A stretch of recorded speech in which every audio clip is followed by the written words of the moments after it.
Hi everyone, very very good morning, good afternoon, good evening.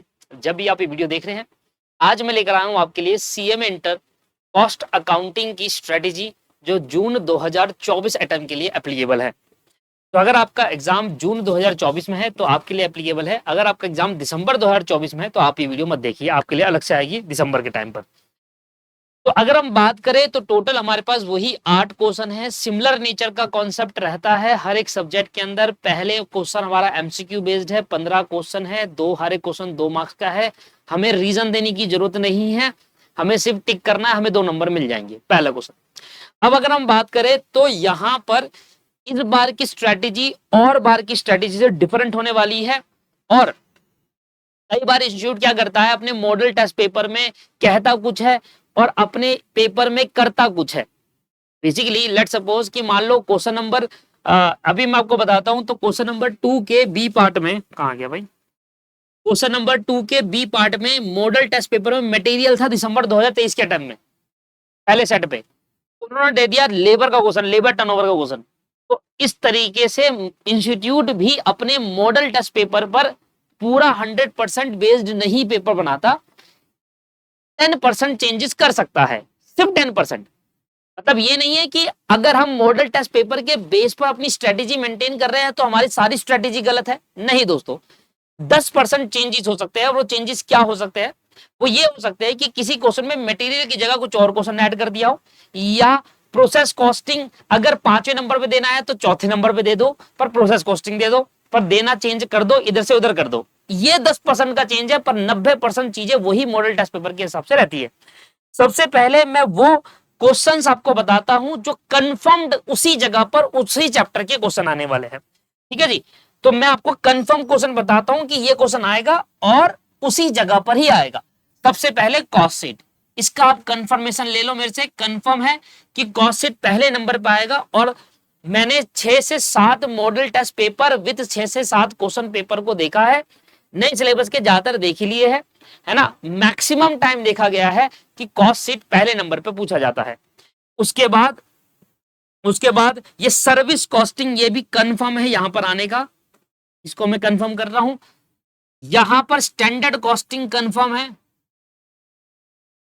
Marginal costing confirm है कि छठे question पे आएगा, बजट कॉस्टिंग कंफर्म है कि इसमें आएगा, और कॉस्ट अकाउंटिंग स्टैंडर्ड कंफर्म है कि इस पर आएगा। बाकी तो देखो थ्योरी है, ये तो कहीं से भी पूछ सकता है पूरे सिलेबस में से। कुछ क्वेश्चन जो मैंने कंफर्म आपको बता दिए। अच्छा, इसमें हर बार देखा गया है, ये भी कंफर्म ही कर दो आप, क्योंकि इसमें देखा गया है कि या तो वो इंटीग्रल नॉन इंटीग्रल से पूछ रहा है या रिकंसिलेशन से पूछ रहा है। तो जिस क्वेश्चन के अंदर मैंने कंफर्म लगाया है वो वही चैप्टर का उसी जगह पर आएगा। ये मैंने पास्ट पेपर्स और पास्ट मॉडल टेस्ट पेपर से कंसिडर करते हुए आपको बता रहा हूं। ठीक है, इसके बाद आगे पेपर के अंदर कोई अन्यथा पूरा ही चेंज कर दे तो बात अलग हो जाती है, 1% चांस है, बाकी 99% श्योर हूं मैं इस जगह पर ये क्वेश्चन आने वाले हैं। अब सर सबसे इंपॉर्टेंट चीज है हमें कौन क्वेश्चन की प्रैक्टिस करनी है और किन क्वेश्चन को करके आना है, अटेम्प्ट करके आना। सर पिछले 2 अटेम्प्ट में देखा गया है, पिछले मॉडल टेस्ट पेपर में और पिछले अटेम्प्ट में देखा गया है, एक नई चीज ऐड ऑन करिए, लेबर टर्नओवर का क्वेश्चन। आप दिसंबर के मॉडल टेस्ट पेपर निकाल लो सेट 2 और क्वेश्चन पेपर निकाल लो दिसंबर का मेन, उसमें लेबर टर्नओवर क्वेश्चन पूछा गया, फिर लेबर क्वेश्चन यहां पर फिर से पूछ लिया गया। तो देखिए इधर सबसे पहले समझिए कि अब आपको पास थोड़ा सा चेंजेस यहां पर समझने की जरूरत है। पहले के मुकाबले अब मैं कॉस्टिंग का पेपर में थोड़ा आपको मेहनत ज्यादा करनी होगी। कैसे करनी होगी, इधर देखो। सबसे पहले अगर आप क्वेश्चन नंबर 2 अटेम्प्ट करना चाहते हैं तो आपको कौन से चैप्टर करने होंगे? क्वेश्चन नंबर 2 अटेम्प्ट करना चाहेंगे तो आपको कॉस्ट शीट, इसको हम कॉस्ट बुक कीपिंग कहते हैं, अरे कॉस्ट शीट को ही कॉस्ट बुक कीपिंग कहते हैं। ठीक है जी, कॉस्ट बुक कीपिंग जो है ना, कॉस्ट शीट, ये तो आपको ये कोर्स चैप्टर अटेम्प्ट करना होगा। दूसरा मटेरियल चैप्टर अटेम्प्ट करना होगा। अगर आप पहला क्वेश्चन अटेम्प्ट करना चाहते हैं और मटेरियल के साथ लेबर का चैप्टर भी अटेम्प्ट करना होगा। लेबर टर्नओवर का एक क्वेश्चन पूछ रहा है यहाँ पर बार बार, लेबर टर्नओवर, लेबर टर्नओवर के बारे में पूछ रहा है। तो ये क्वेश्चन की प्रैक्टिस एक मैं करा दूंगा आपको, अलग से इसके बारे पे एक वीडियो डाल दूंगा, लेबर टर्नओवर लिख दूंगा हेडिंग का नाम और ये वीडियो डाल दूंगा, आप जरूर देखिएगा। दो क्वेश्चन की प्रैक्टिस कराऊंगा जिससे आपको अगर पेपर में आ जाए तो एटलीस्ट आप अटेम्प्ट कर पाओ। एक नए टाइप का क्वेश्चन आपको दे रहा है, ठीक है जी। ये मेरी हेडेक है, ये मैं कराऊंगा। मटेरियल तो आपको पढ़ाई है। तीसरा, पहला क्वेश्चन अटेम्प्ट करने के लिए आपको ये 2 चैप्टर करने होंगे। दूसरी बात कर लेते हैं, अगर आप तीसरा क्वेश्चन अटेम्प्ट करना चाहते हैं, तीसरा, तो तीसरे क्वेश्चन में आपको कितने चैप्टर करने होंगे? Integral on integral, reconciliation, overhead, labour और direct expense.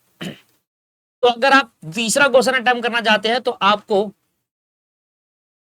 Integral and non integral करना होगा, क्योंकि इन दोनों में से किसी भी टाइम कोई सा भी पूछ लेता है। रिकंसिलिएशन करना होगा, ओवरहेड करना होगा और लेबर करना होगा।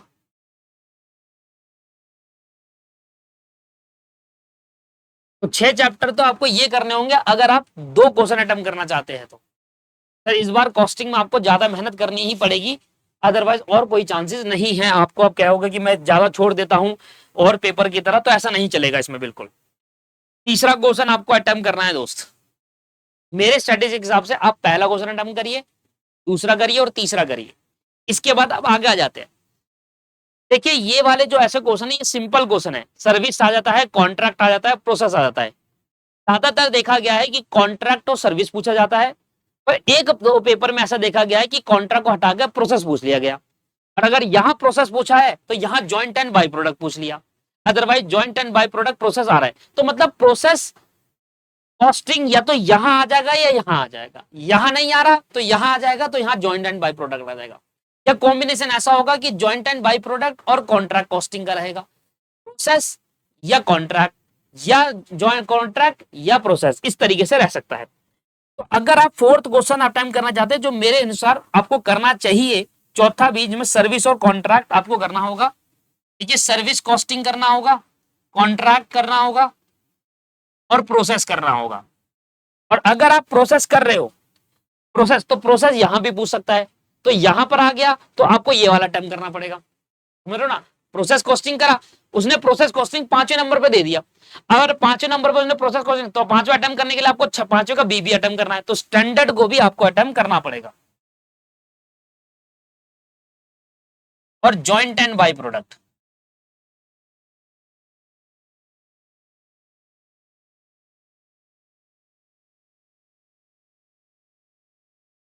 तो आप शुरू के क्वेश्चन कर सकते हैं 5। सर पहला तो कंपलसरी है ही, 1 2 3 4। अब इन तीनों में से एक क्वेश्चन आपके ऊपर है। देखिए मार्जिनल का ऐसा क्वेश्चन आ जाता है जो हर एक बच्चा नहीं कर पाता, हर एक स्टूडेंट नहीं कर पाता। रियलिटी बता रहा हूं, मार्जिनल में स्टूडेंट फंस जाता है। कई बार मार्जिनल का इतना आसान क्वेश्चन आ जाता है कि मौजी हो जाती है, बहुत बढ़िया क्वेश्चन हो जाता है। तो मार्जिनल और बजट के साथ आपको कॉस्ट अकाउंटिंग स्टैंडर्ड करना पड़ेगा। अब देखिए मेरी बात को ध्यान समझिएगा। सर हमारे पास 24 कॉस्ट अकाउंटिंग स्टैंडर्ड है। कितने स्टैंडर्ड है? 24 कॉस्ट अकाउंटिंग स्टैंडर्ड है। आएगा सिर्फ एक। मेरी बात को ध्यान समझिएगा, मैं अपने हर पेड स्टूडेंट को ये कहता हूं, ये बात कहता हूं, टू बी वेरी ऑनेस्ट, मैंने कॉस्ट अकाउंटिंग स्टैंडर्ड अपने पेड बैच में नहीं कराया हुआ। मैं साफ साफ कहता हूं क्यों नहीं कराया, उसका रीजन है। देखिए रीजन क्या है, मेरी बात को ध्यान समझिए। हमारे पास 24 कॉस्ट अकाउंटिंग स्टैंडर्ड है। हमें यह नहीं पता कि उस 24 में से कौन सा कॉस्ट अकाउंटिंग स्टैंडर्ड का कौन से अंदर कौन सा पार्ट पूछ ले, नहीं पता। तो अगर आपको 7वां क्वेश्चन अटेम्प्ट करना है, मेरी बात को ध्यान समझिएगा, 7वां क्वेश्चन अगर आप अटेम्प्ट करना है तो आपको कॉस्ट अकाउंटिंग स्टैंडर्ड पूरा पढ़ना होगा। चलो मैं आपको पूरा कॉस्ट अकाउंटिंग स्टैंडर्ड पढ़ाने को भी रेडी हूं पेड बैच पे, मैं अपने पेड वाले के लिए बात कर रहा हूं। पर सुनिए मेरी बात, क्या आप वो 24 कॉस्ट अकाउंटिंग स्टैंडर्ड याद कर लोगे सारे के सारे? क्योंकि आप अगर ये कह रहे हो कि मेरे को पढ़ना है, मेरे को सिर्फ पढ़ना है, मैं याद नहीं करूंगा, तो फिर आप ये नहीं कर सकते सर। अगर आपको 7वां क्वेश्चन अटेम्प्ट करना है तो आपको बजट और कॉस्ट अकाउंटिंग स्टैंडर्ड पढ़ना है। बजट में प्रॉब्लम नहीं है, प्रॉब्लम बजट में है ही नहीं। बजट आप आसान है, बजट आप करके जा सकते हो, आसान क्वेश्चन आता है, फ्लेक्सिबल आ जाता है, प्रोडक्शन या कैश बजट आ जाता है, 3 में से एक आ जाता है। तो इसमें बजट में प्रॉब्लम नहीं है मुझे, प्रॉब्लम किसमें है? इसमें है। सर 24 याद करना आसान नहीं है, आप समझिए इस बात को। 24 को मैं आपसे कहूं ना कि 24 के नाम ही याद कर लो, तब भी आपको बहुत भारी पड़ेगा। 24 कॉस्ट अकाउंटिंग के नाम क्या है वो याद कर लो, उससे भी आपका 5 नंबर का क्वेश्चन पूछा गया है यहां पर। कहता है कोई 5 कॉस्ट अकाउंटिंग स्टैंडर्ड के नाम, उनके नाम के साथ कैश 1 का नाम क्या है, कैश 2, कैश 10 का नाम क्या है, इस तरीके से 5 कॉस्ट अकाउंटिंग स्टैंडर्ड के नाम लिख दो, या 2 मार्क्स के 2 मार्क्स के 2 एमसीक्यू पूछ लेगा, तब भी आ जाएंगे। कॉस्ट अकाउंटिंग स्टैंडर्ड में मैंने अपने पेड स्टूडेंट को यह कहा था कि आप चाहे मेरे से क्लास ली हो या ना ली हो, आपने बाहर ली हो, बाहर पढ़ लिया हो, आपने कोई और इंस्टीट्यूट से क्लास ली हो, उन्होंने पढ़ाया हो, but to be very honest आप कॉस्ट अकाउंटिंग स्टैंडर्ड 24 याद नहीं कर सकते भाई, आसान नहीं है। उसको 24 याद करने से अच्छा मैं किसी और इसमें मेहनत कर लूं, और 24 में से आएगा एक। ऐसा भी नहीं है कि मान लो आपने 24 कॉस्ट अकाउंटिंग स्टैंडर्ड याद करे और उसमें आपने 10वां आ गया और 10वें में आपने पूरा याद करा, पूरा नहीं आएगा 10वें में, 10वें में भी कुछ पार्ट आएगा, कहेगा कि कॉस्ट अकाउंटिंग स्टैंडर्ड का स्कोप बताओ, कॉस्ट अकाउंटिंग स्टैंडर्ड 10 का स्कोप बताइए आप, ये कहेगा। समझ में आ रहा? मैं इसलिए मना कर रहा हूं कि कॉस्ट अकाउंटिंग स्टैंडर्ड याद करना मुश्किल है सर। अगर कॉस्ट अकाउंटिंग स्टैंडर्ड में 24 नहीं होते, होते मान लो 8-10 होते, तो मुझे कोई प्रॉब्लम नहीं थी उनको बोलने में कि 8-10 तो यार याद कर लोगे आप आराम से। प्रॉब्लम यह है कि 24 में से कोई एक आएगा और उस एक के अंदर भी कुछ अलग पूछा जाएगा कि स्कोप बता दो इस कॉस्ट अकाउंटिंग स्टैंडर्ड का, कॉस्ट अकाउंटिंग स्टैंडर्ड 10 का स्कोप बता दो, कॉस्ट अकाउंटिंग 23 का स्कोप बता दो, या ऑब्जेक्टिव बता दो, ऐसा आएगा। सर ये इतना आसान नहीं है कहने में और कर, मैं तो कह दूंगा कर लो, मेरे को क्या क्लास लगेगी, अपने पेड वाले से बात कर रहा हूँ, जो पेड स्टूडेंट मेरी देखते हैं, मेरे को कोई क्लास नहीं लगेगी इसमें, मैं गिनती की 4 से 5 क्लास में खत्म करा दूंगा। याद आपको करना है, 5 क्लास देखने के बाद 24 के 24 याद करने होंगे with scope with object. Explain करने में कितना ही समय लगता है, थ्योरी तो है, कोई प्रैक्टिकल तो है नहीं। मैंने इसलिए नहीं कराया हुआ है, जानबूझकर इसलिए नहीं कराया हुआ है कि भाई एक बर्डन कम हो जाएगा, आप कहोगे भाई करना ही नहीं है, सर ने नहीं कराया तो मुझे भी नहीं करना, मैं इसको छोड़ देता हूं। अगर ये छोड़ रहे तो बजट भी छोड़ के जाओ, फिर हमारा है, बजट भी छोड़ के जाओ फिर, क्योंकि कॉस्ट अकाउंटिंग स्टैंडर्ड छोड़ोगे तो बजट छोड़ के जाओ। अगर जिस स्टूडेंट ने कॉस्ट अकाउंटिंग स्टैंडर्ड पढ़ रखे हैं, जिसने कॉस्ट अकाउंटिंग स्टैंडर्ड पढ़ रखे हैं, वो कहेगा भाई मैंने को 24 के 24 याद है, मुझे सारा रटा हुआ है, वो 1000 में से एक होगा, वो बजट भी करके जाए। तो ये है। तो अब हम आपको सही डिसीजन दे रहा हूं, क्या है सुन लेने मेरी बात। मैं क्या करने वाला हूं, जो 8वां क्वेश्चन है उसके थ्योरी आने वाले हैं, कुछ बेसिक थ्योरी से पूछेगा, जो पहले चैप्टर की थ्योरी है, कुछ बेसिक थ्योरी से, कुछ थ्योरी कैश से आ जाती है, यहाँ पर कॉस्ट अकाउंटिंग स्टैंडर्ड फिर से थ्योरी पूछ लेता है, फिर मटेरियल लेबर ओवरहेड या अन्य किसी बजट मार्जिनल की थ्योरी पूछ लेता है। अब पूरे सिलेबस की थ्योरी इन 3 में आएगी, ये नहीं पता कहां से आएगी क्या आएगी, इसलिए मैंने डिसाइड करा है मुझे 3 से 4 दिन का समय दीजिए, मैं ये सारी थ्योरी एनालाइज करके सभी पेपर की एक जगह लिखकर आपको देता हूं। अब ये याद करके चले जाइए, तो करीब वो होंगे 15 से 20 थ्योरी। अब 3 थ्योरी अटेम्प्ट करने के लिए आपको 15-20 थ्योरी पढ़नी पड़ेगी। अब समझिए वो भी तो कितना मुश्किल पार्ट है। तो यही चीज होती है दोस्त, हम चीजों को, मुश्किल चीजों को समझने से अच्छा हम आसान चीजों पे जान सकते हैं। हमें पता है हम 2 क्वेश्चन छोड़ने के हमारे पे चांस है। अगर मैं आपसे कहूं कि 6 क्वेश्चन मार्जिनल अटेम्प्ट कर लेना, ये दोनों छोड़ देना, तब भी तो 100 मार्क्स का अटेम्प्ट करा आपने। बट कई सारे स्टूडेंट मुझे कहते हैं कि आपने कॉस्ट अकाउंटिंग स्टैंडर्ड नहीं पढ़ा है, कॉस्ट अकाउंटिंग स्टैंडर्ड नहीं पढ़ा है। एक स्टूडेंट तो बहुत ही परेशान था मेरे से कि सर कराओ, आए ना आए हमें तो करा के दो, बट प्रैक्टिकली मैंने कराया नहीं, मुझे पता है मैं कराऊंगा ही नहीं उसको। हाँ, अब क्या हो रहा है कि बहुत ज्यादा मेजरली स्टूडेंट ये कह रहे हैं कि नहीं करा के दो, हमें करा के दो। अब मैं करा दूंगा, अब मैं उसको करा कर दे दूंगा। अब स्टूडेंट्स को पढ़ेगा भी नहीं, मुझे पता है पढ़ेगा एक बार कोर्स का कंप्लीशन, उसको सेटिस्फेक्शन हो जाएगी कि हाँ मैंने तो कॉस्ट अकाउंटिंग स्टैंडर्ड कर लिया, मेरे को सिलेबस मिल गया, उसने मुझे 2500 रुपए दिया है और 2500 रुपए में उसने मेरा पूरा सिलेबस कर लिया। करेगा नहीं जाएगा, वो याद नहीं कर पाएगा कॉस्ट अकाउंटिंग स्टैंडर्ड के 24 के 24 को, वो मुझे भी पता है, बट उसको सिलेबस के अंदर चाहिए। मैं सभी स्टूडेंट की बात नहीं कर रहा, 350 बच्चे पढ़ रहे हैं, 350 में से 10-15 बच्चे मुझसे ही कहते हैं, बाकी नहीं कहते। बाकी मैंने छुड़वा रखा है, मैंने एक्सप्लेन भी कर दिया था कि भाई मैंने इस वजह से छुड़वाया हुआ है, और 10-15 बच्चों को भी मैं जब समझाता हूँ तो वो बहुत अच्छे समझ भी जाते हैं, बहुत अच्छे स्टूडेंट है कि समझ जाते हैं कि यार कहीं ना कहीं एक टीचर जो मुझे कह रहा है कि यार 24 याद करना और उसमें से एक आना ये इम्पॉसिबल है, मैं इतना याद नहीं कर सकता, इससे अच्छा इसका छोड़ने का ही बेनिफिट है। पर जो 1-2 स्टूडेंट वो ढीठ है, वो कहते हैं नहीं हमें तो चेक करके दो, हमने पैसे भरे, हमने फीस भरी है, हमें पैसे चाहिए, 2500 भरे है, तो पूरा पूरा सिलेबस चाहिए हमें कंप्लीट, तो उनके लिए मैं वो कराऊंगा।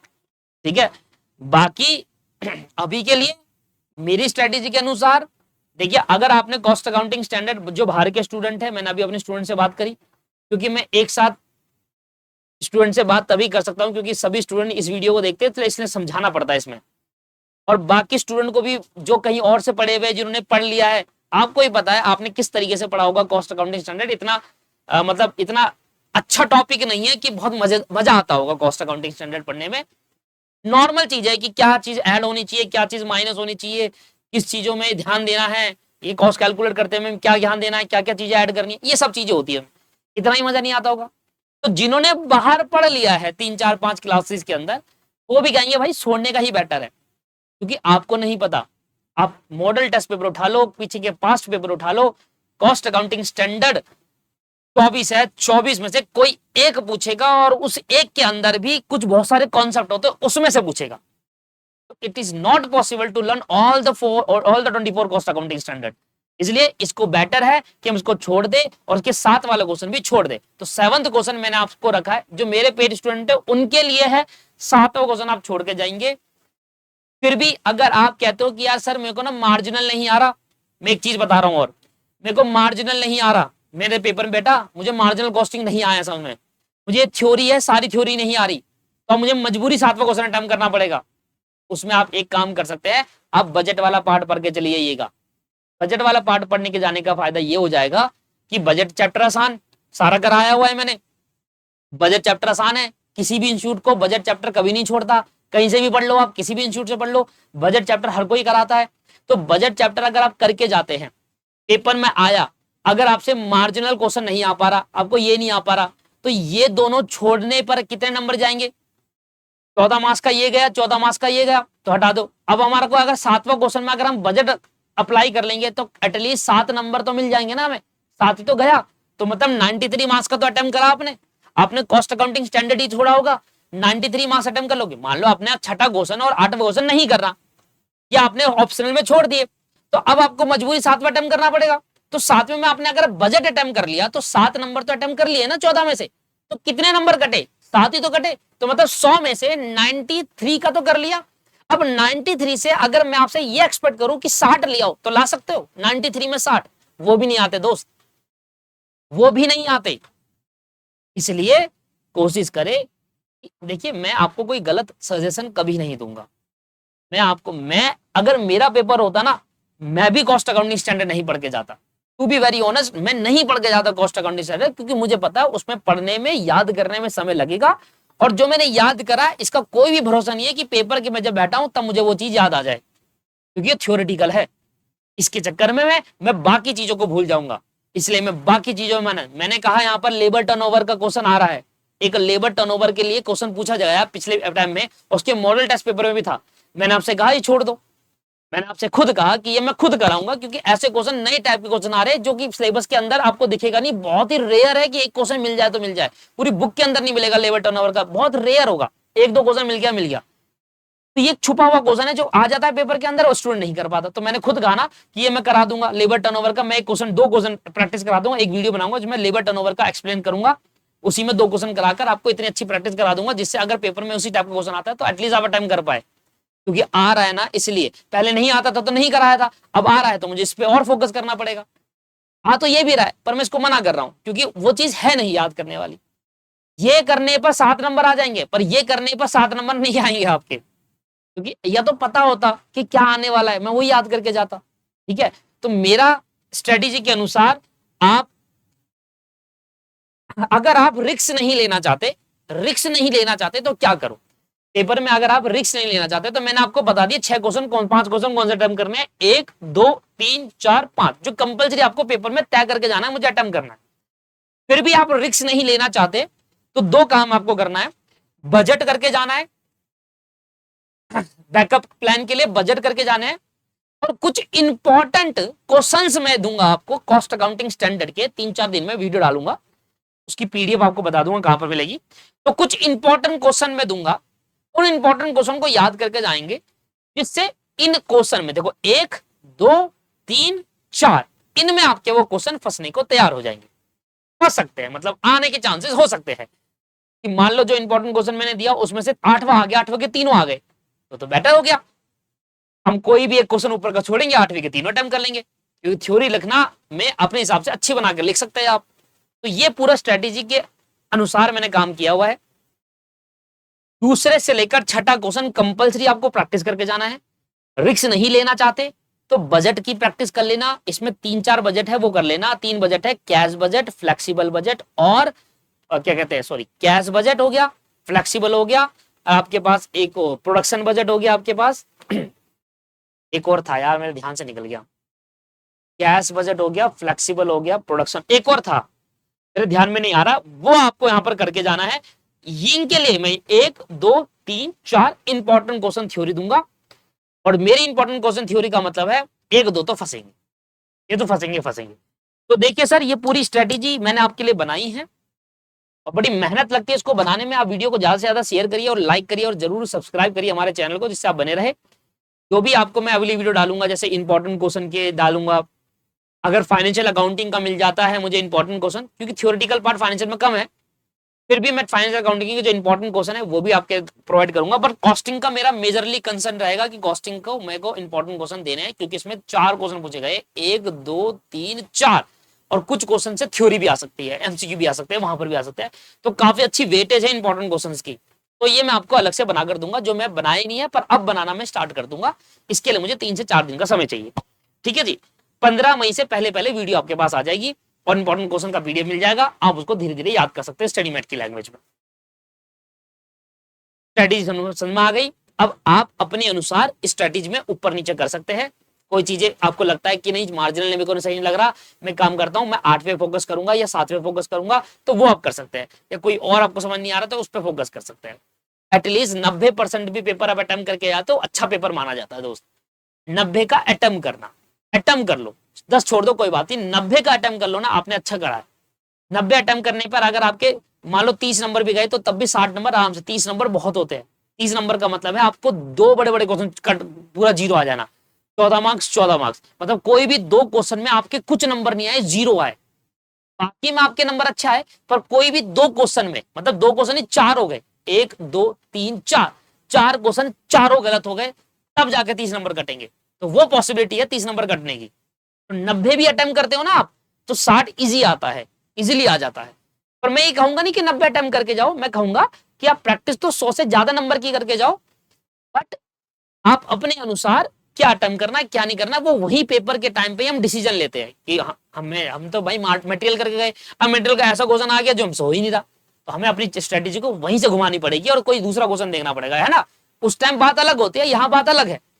यहाँ मैं जो बता रहा हूं उसमें चीजें हम इस बेस पर पढ़ाई कर सकते हैं, और वहां जाकर हमने कहा मार्जिनल करूंगा, मार्जिनल क्वेश्चन ऐसा आ गया जो हो ही नहीं रहा, तो हमें कोई और क्वेश्चन देखना पड़ेगा, उसके लिए हम बैकअप लेके चलेंगे। तो इंपॉर्टेंट क्वेश्चन दूंगा तो वो बैकअप प्लान बन जाएगा। इस वीडियो में इतना ही दोस्तों। आगे अब क्या क्या हमारे चैनल पे आपको मिल सकता है, लॉ के वैल्यू बेस्ड क्वेश्चन की प्रैक्टिस मैं कराने वाला हूं, ठीक है, इसमें आप हमारे चैनल को ज्वाइन कर सकते हैं। दूसरा, important question of financial accounting, cost accounting, ये आपको प्रोवाइड होंगे। ग्रुप 2 के अंदर तो बच्चे अभी इसको देख ही नहीं रहे होंगे, तो ग्रुप 2 के अभी आपका ओएमएसएम के इंपॉर्टेंट क्वेश्चन स्ट्रेटेजी वगैरह आएगी। तो ये सब चीजें हैं, और क्या क्या हो सकता है, क्या क्या चीज आपको नहीं चाहिए, वो आप बता सकते हैं नीचे कमेंट में। अगर समय होगा तो मैं वो भी आपको प्रोवाइड कर दूंगा, क्योंकि मैं पेपर तक एंड तक टिका रहता हूं आपके साथ जब तक पेपर चलते हैं। चलिए दोस्तों, हम खत्म करते हैं। Have a nice day, bye bye and take care.